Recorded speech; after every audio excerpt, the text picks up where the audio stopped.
Who's Washington's 2026 breakout player? A player that suddenly performs at a much higher level than they've ever performed at before. You can take a player who's been an average player, a player who's even played well, and say this is going to be, an all-pro, Pro Bowl kind of a season, his breakout season. You can take somebody who's barely seen the field and said, this player has been a backup to the backups, and he's going to actually be a major contributor to the team this year. 301-230-0980. I'm gonna hit you with a couple of names because I've mentioned them a few times. I feel really good about two players this year and their opportunity and then their talent to sort of match it. And I think the fit in the schemes. I'll start on offense, but Chig Okonkwo has not been to a Pro Bowl. Chig Okonkwo has not been a household name in this league as a tight end, not even close. He has been buried in Tennessee, playing 17 games a season. The most catches he's had was last year, 56 catches for 560 yards, 2 touchdowns. The most touchdowns he's had in a year was 3 his rookie season. He's got 8 touchdowns total for his career in 4 years. Chig Okonkwo is a guy that I think is a legitimate pass-catching tight end in a good offense with a good quarterback where he is featured and gets the targets. If he gets the targets, I think this guy could easily end up with 75-plus catches, which would be easily a record for him, and to push 900, 1,000-plus yards and 6, 7 touchdowns, 8 touchdowns on a year, to actually be in consideration to be a Pro Bowler, to be a potential All-Pro. Look, there's some good tight ends in this league. There's some good tight ends in the NFC.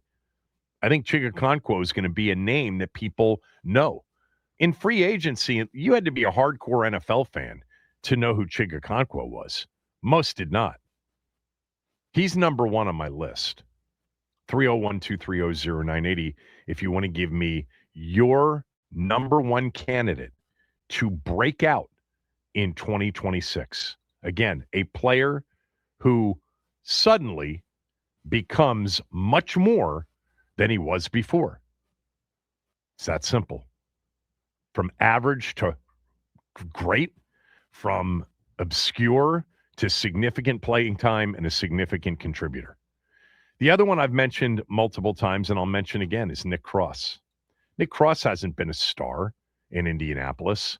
By the way, like Chig Okonkwo, a Maryland guy, A. B, a guy that just doesn't miss games. He missed 1 game as a rookie, and he's played 3 straight years of playing all 17 games. Doesn't have a Pro Bowl appearance. Isn't on any list of the best safeties in the game. Nobody really knew who Nick Cross was in free agency. The casual fan and even the hardcore NFL fan probably didn't know a lot about Nick Cross. I think he is exceptional as an in-the-box tackling safety. He's very high IQ. He is versatile, and I think the scheme will fit him well. Those are the 2 players for me.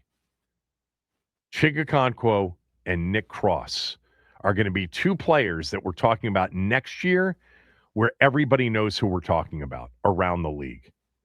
Like the top 10 tight end list, maybe not in the top 10, but honorable mention, Chig will be on the list. Nick Cross might not be a top 10 safety on the ESPN top 10 list this time next year, but he'll be honorable mention. Both have a chance to have good seasons, and it would make sense that they do. Year 5, starting to come into their prime, perfect opportunity, good fit scheme-wise. They'll be featured, certainly Chig will, and these guys don't miss games historically. They're going to be available. They're going to be out there. There are a couple of others that I wrote down, but those are my top 2. Go ahead, Max. Who do you got? So this player has not been mentioned yet, and there are a lot of additions along the defensive end of this ball, or defensive side of the ball, on this portion of the line. I think Johnny Newton is going to be a breakout guy, or is a breakout candidate for me going into this year. A lot of additions, like I said, with Charles Omenihu, Caleb Chason, Odafe Owe, all these guys. I think that Johnny Newton's going to benefit greatly from that. There are a lot of concerns with Deron Payne, how he's going to perform this year. I hope that we get contract year Deron, but I'm not entirely sure. But Johnny also said something in the offseason about a big confidence boost that he kind of got in that 3-sack game he had against the Cowboys on Christmas. Year one was a little rough. He was trying to just kind of build his strength back. 3-sack game against the Cowboys on Christmas? Yeah, he did. He did? Yeah, he did. And people forgot about it God. immediately. But I mean, I'm now remembering it a little bit, but if you had said to me, name the guy that had a 3-sack game on Christmas against the Cowboys, I would never have gotten Johnny Newton. Yeah, me neither until I started thinking about it more. But we were excited about it in the moment. Yeah. Year one for him, I think he was just still trying to work back because he got double foot surgery. Working back from that is next to impossible. And then the next season was him basically another rookie year for him, getting comfortable with his body again. So I think towards the end of year two, he was getting a lot of that confidence back. So year three, a healthy offseason, a new scheme that I think he's going to benefit greatly from with his speed and his power. I really think that Johnny Newton can get a lot of stuff done for this defensive line this upcoming season. So he's my guy to watch. I like that one. I like that one a lot. I had him on my larger list. They had 6 sacks in that game against Dak Prescott on Christmas Day. They didn't win the game. They were in the game. Josh Johnson, remember, was the starting quarterback. But my God, Johnny Newton had 3 sacks. Yeah. All right, 301-230-0980. We've got a line open if you want to jump on. Who's the player on Washington's roster that you think will break out in 2026? A player who suddenly performs at a much higher level. That can be from obscurity to significant contributor. That can be from average to great. That can be from good to elite, if you want to do it that way. 301-230-0980. Let's start with Ross in Tampa. Ross, go ahead. Kevin, what's good in the hood? What's up, Ross? How are you? I'm doing good, man. Thank you for taking the call. I appreciate it. So I called Max with one guy, but as I was waiting, my mind changed, but I'll talk about him anyway. Ben Sinnott, this year with the new offense that they got going on, I think it'll finally be what we expected, which was Adam Peters' vision, not Cliff Kingsbury, where he can be that fullback / H-back tight end. It just sucks that he doesn't have like that last name when he makes a play that the fans can just, you know what I'm saying, like Cooley or Juszczyk, you know what I'm saying? But no, this guy right here, he's not even a lock to make the team right now, but it's kind of, you heard it here first. You guys can write it down if you want. I think Sinnott's a lock to make the team, don't you? No. The main guy. Oh, okay. You're getting to your next player. My fault. Yeah. You're good. You're good. Drew Stevens. I forgot what game it was last year. Ooh. It was raining. It was cold. Oregon. Yeah, Oregon. Yeah. I'm like, oh my goodness. When we got him, I'm looking back at his kicking in Iowa. I think he makes a team. I think if it's neck and neck between he and Jake Moody, they're going to go with the younger, cheaper option, upside.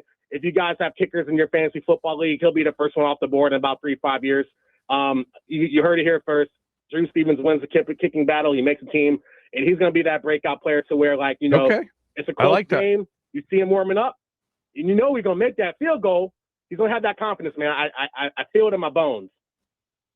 That would be interesting. I mean, there have been rookie kickers, but more often than not, kickers have to fail a few times before they end up somewhere in a spot where it works for them. And maybe this is the spot for Jake Moody, being in Washington after being in San Francisco, Chicago.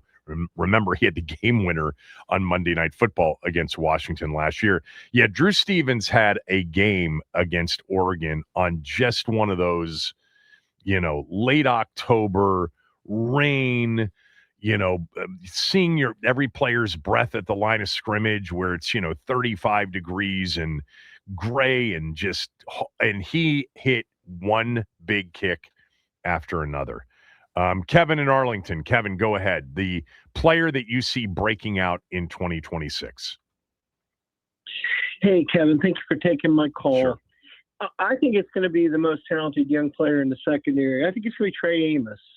I think he can do it all.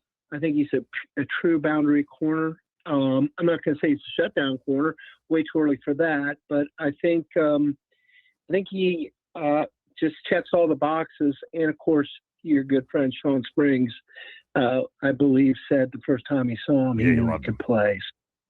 I like Trey Amos to be sort of the best young player in the secondary. I hope I'm right. What's interesting about corners is that historically, they have needed some time. It's a difficult position to play at the NFL level. You're required to do a lot more. Coverages are different in the NFL. Schemes are different. Every play is different. You're not necessarily in star treatment, just following the best receiver around the field. But what's interesting, Kevin, as I say that, in recent years, we've seen explosion early in their careers from guys like Pat Surtain, from Christian Gonzalez, from Derek Stingley Jr., from Witherspoon in Seattle, Quinyon Mitchell in Philadelphia. It hasn't taken a lot of time in recent years for corners. So, I think like Sauce Gardner, even with the Jets, it was pretty obvious early on. So I think that I have fallen into the old school, the way it was sort of described to me by people. Corner is a tough position to learn. You got to give it time. Sean Springs used to say that. You got to give it time. It's not running back where you just plug and play. There's a lot of thinking at the position. There's a lot of adjusting. And yet in recent years, man, these guys have come into the league, and within 2 years, they've been stars. So we'll see. If Trey Amos is going to be, one of those upper tier corners, maybe we don't have to wait as long. I'm looking through the list. I just pulled up the list of the top 10 corners on that ESPN list. Listen to this. Literally, Surtain was good immediately. Stingley Jr., pretty much immediately. Gonzalez, good immediately. Devin Witherspoon, good immediately. Quinyon Mitchell, some of these guys I just ripped off. They're all on the top 10 list. Sauce Gardner's all the way down. Cooper DeJean, good immediately as a rookie. So hopefully we can see it from Trey Amos here in year 2. And I think we saw some of it last year. I think he showed some ability for sure.